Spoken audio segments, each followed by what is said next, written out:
Jesus. Again, another reason why I don't ride into fucking Chester. Okay, as you can see, this is my first inaugural ride with my brother as BritNinja85, name stealing fuck. He is formerly known on YouTube as Cestrian Vlogger, but since he got an injury, he seems to have taken to all my fucking ideas. Twat. I gotta be honest, I didn't want to be doing this video on a bike. I wanted to do something a bit special for it, but every fucking time I've tried, something or someone has come up and it's had to be dealt with, and I haven't had the time to get it done in the end, because daylight is at a premium these days. There's only about 8 to 9 hours of the stuff, basically restricting every video type I can do. Breathe. I can hear him screaming like a fucking retard. So I'm going to do a basic version on this, and if I get a chance on my days off, I will do it properly the way I want to, but if I don't, I'll upload this one. Shut up, Todd! I wouldn't be sitting that close to the back of a lorry in case he rolls backwards. But that's just me.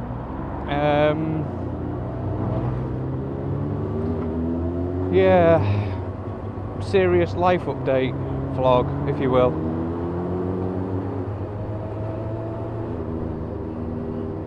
What should I cover in it, really? My son's now in a proper school. He's in a school in Northwich, which, if you're familiar with the area, Chester and Northwich are about 45 minutes drive apart. 40 if you go on the motorway, but I never do because I fucking hate motorways. There are always traffic jams, there are always accidents.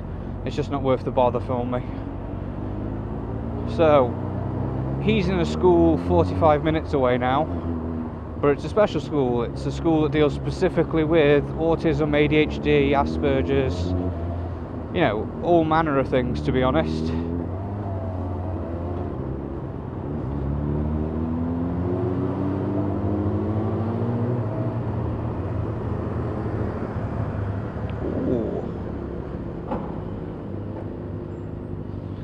And basically this school is catered for my son. It's perfect for him. Something like 3 teachers to a class of 6 or 7, lessons catered to his ability, students in the same group are of the same ability, so there's none of this. Because in every age group there's going to be different capabilities and so on and so forth. I could preach for about an hour about it. But basically he's in the right place now, which is a major weight off our back, because it was getting a bit fucking serious in the middle there. Now on the negatives, there are many. I'm basically out of that work scheme that I was in, where I was doing 6 days a week, 72 hours, with sometimes with only 1 or 2 days off in between. I'm now past all of that. There's no more overtime to do for me. We've got new guards in. My role is complete.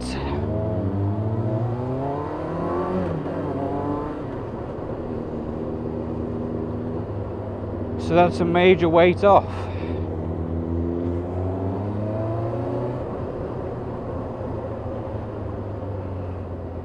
For a long time it was very unpleasant, over a year and a half, basically doing all the hours that were sent down, and I didn't get a choice in the matter. It was a case of, we need experienced staff and you're the few. So it's simple to say, and when I've had conversations with people, just let someone else do it. There was no one else. This job doesn't allow for other people to just drop in and do it. It's very specific, it's very tailored. There's a lot of specific paperwork you need to be able to do. But anyway, we're past that now. Back onto greener pastures. Can have some days off and shit. But like I say, now they're being filled with family, because I've neglected family for so long that it's come to the point where there's so much to do for family that I'm logged down with it. So there's nothing I can do. Anyway, I hate Chester. Such a fucking cauldron of shit, because no one knows how to drive and they all just crash into each other. No one fucking indicates properly. and they just drive around like fucking lunatics, trying to knock you off.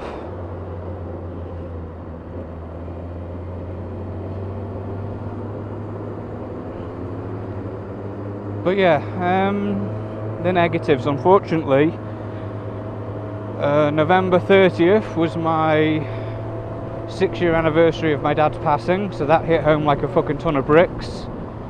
The weekend after, we went up to see my auntie, and she was able to hand over a couple of his medals from his army service.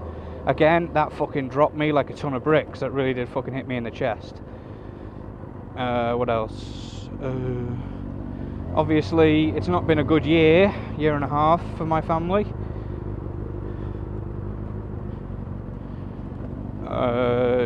Just over a year ago, my dad's dad passed away after a long fight with dementia, amongst other things. Well, what appeared to be dementia. It was a mental illness of some description, where basically he'd been hiding it for years, apparently. When they went through all his items and paraphernalia and stuff, he was writing letters, but he was basically detailing all of his identity in those letters, as if he was trying to remind himself about them. Oh, can't get neutral. So that was very sad, obviously. Not what my nan needed, but life happens. And then middle of the year, I didn't speak about it because it wasn't my place to properly. My uncle died in a house fire, which was my dad's dad.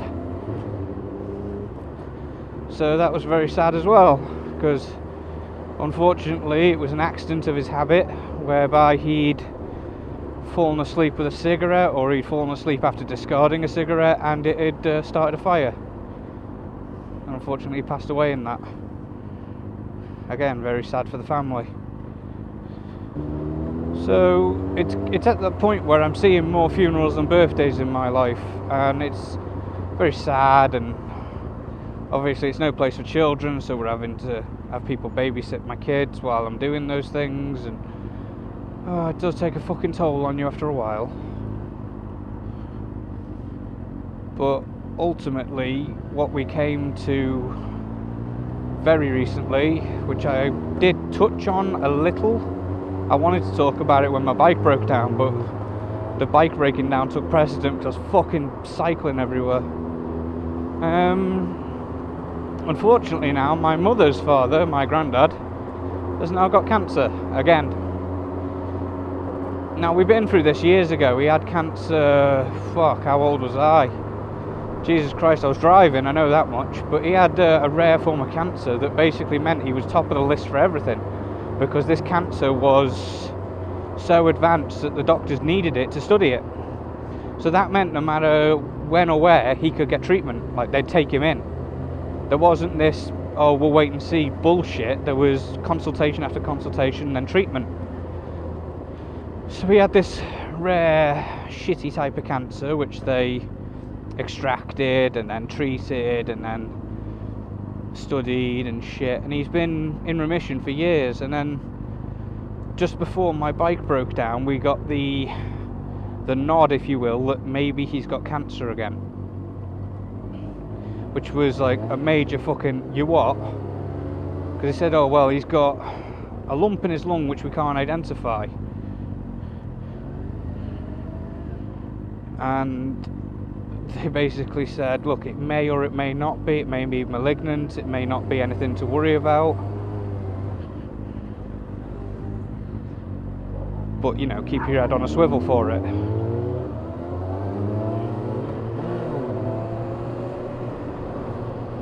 And so we did. And then I was taking him back and forth from procedures in between all these overtime shifts, which is one reason why I'm not doing them anymore, because I told them to go fuck themselves. It's not fair, because I'm my granddad's designated driver. I'm one of the only members in the family who does drive with a driving licence. You know, everyone else, like my brother, has got motorcycle licences or doesn't have a car readily available.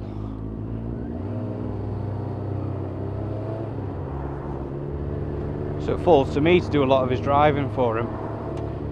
And it was at this time that it came to light that he had 2 forms of cancer, not one. It's just going to get fucking dicey. Ah! And yeah, as it turns out, he's now got 2 cancers, one in the top of his left lung and one in the bottom of his left lung. And they said, look, what we'll do is we'll try and beef you up on steroids, we'll try and give you the best fighting chance we can. Bubble. You know, they said all of this, they were like, yeah, we'll go through this with you, we'll look at this. And I took him for a biopsy appointment, or an endoscopy appointment. Endoscopy, yeah, not biopsy. Well, it's a type of biopsy. Anyway, fucking.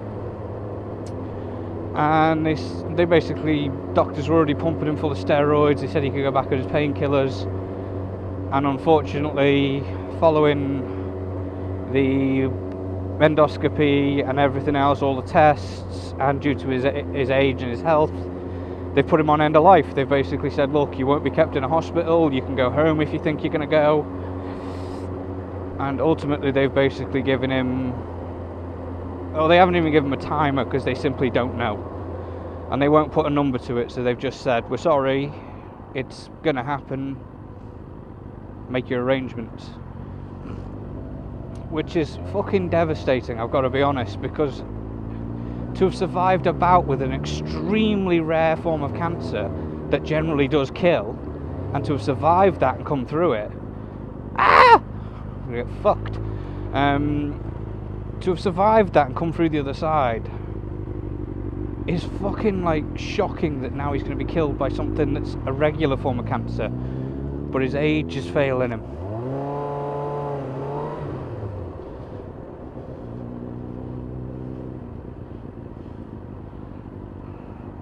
So that's like really fucking kicking me in the bollocks, as well as filtering through these dumb cunts who probably aren't going to look for us. Oh, we ain't mixing it with these cunts. No. We're not even going to get onto this roundabout. God, I wish I had comms with this twat. Yeah, the one shaking his head like a prick.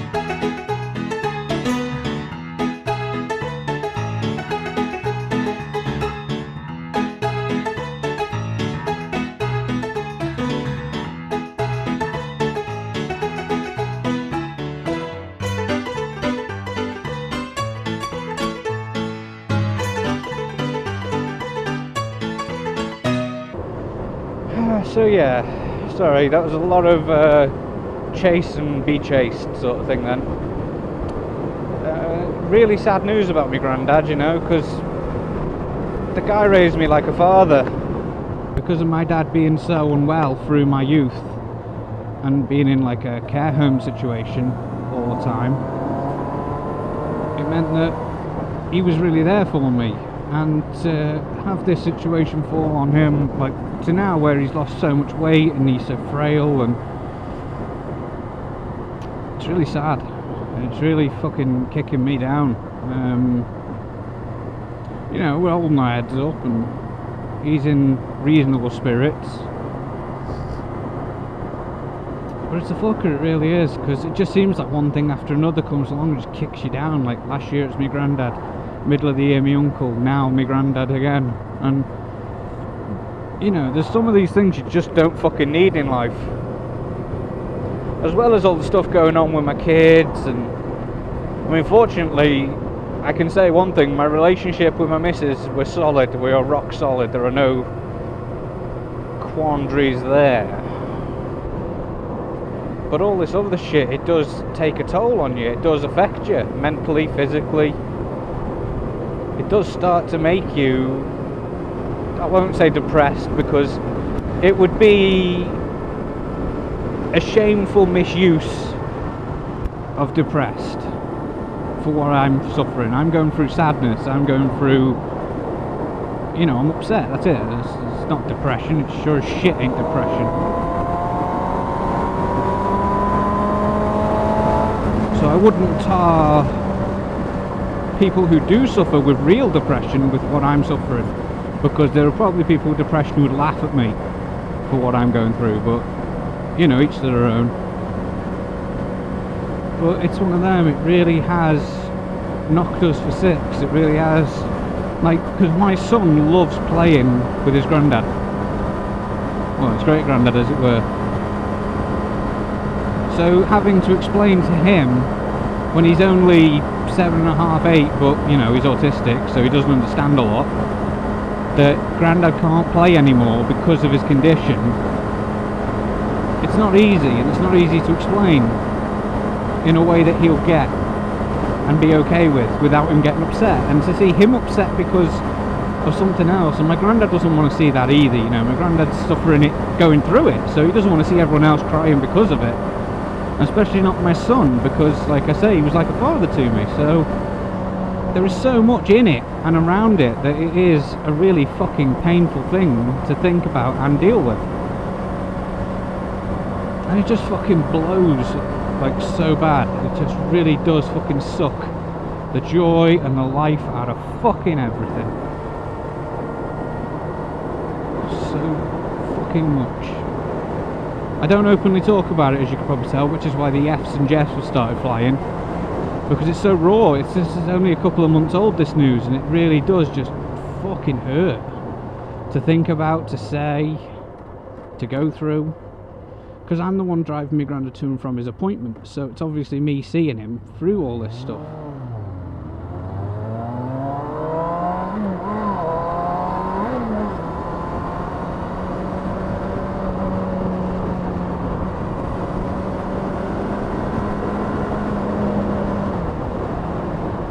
It really does hurt.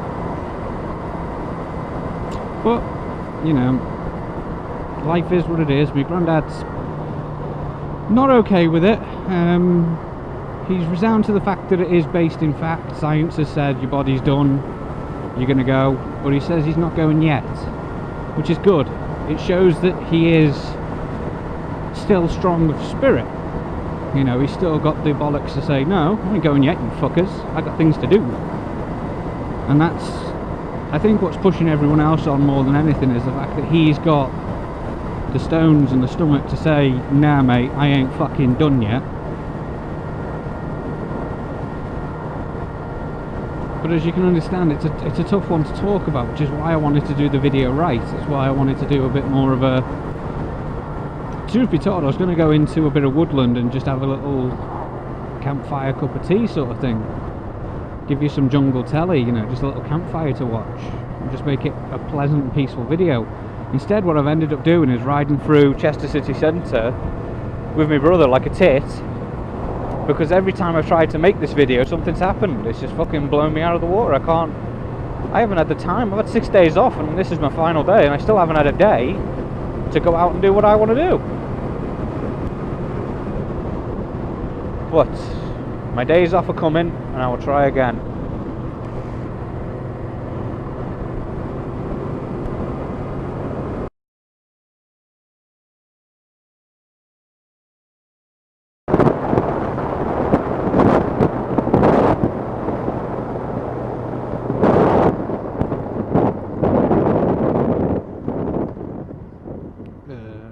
Okay.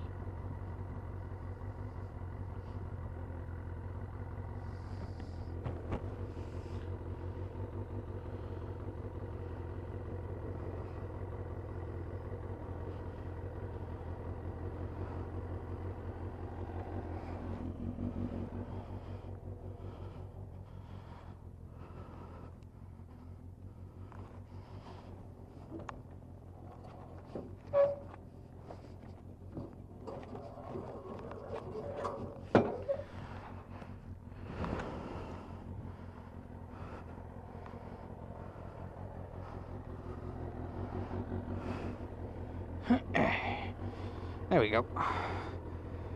You're welcome.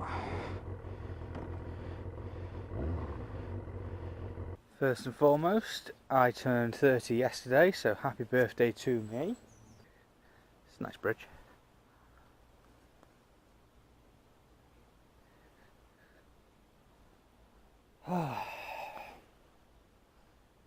So yeah, if I suddenly go quiet on the old YouTube and stop making videos for a few days, a few weeks, gotta understand it's just one of the things that's going to happen. Normal programming will resume with the bike. I'm curious. I want to go look up there, but it looks slippy as shit.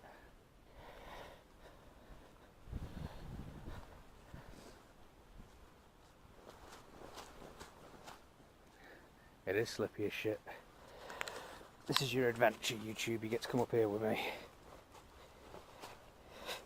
Oh, that's covered in spikes. Right, here we go. Oh, nope, slippy. I should be wearing boots instead of wearing trainers.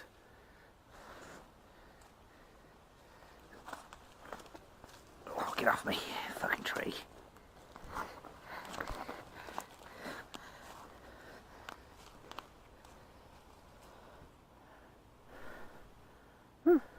Fair enough.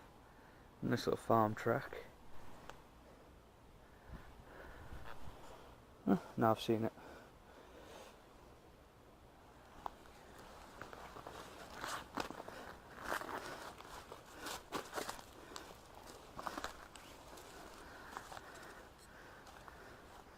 Now arguably the hardest bit. I didn't think about that.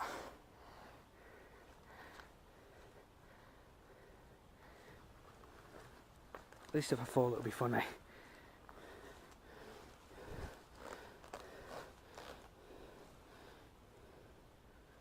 Oh dear.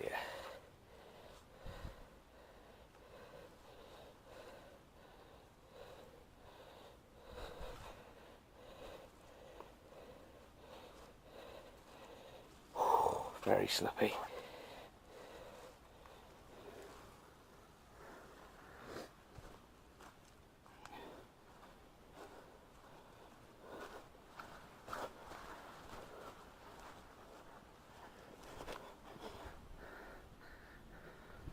That's about the extent of an adventure you're going to get from me at the moment, if I'm honest.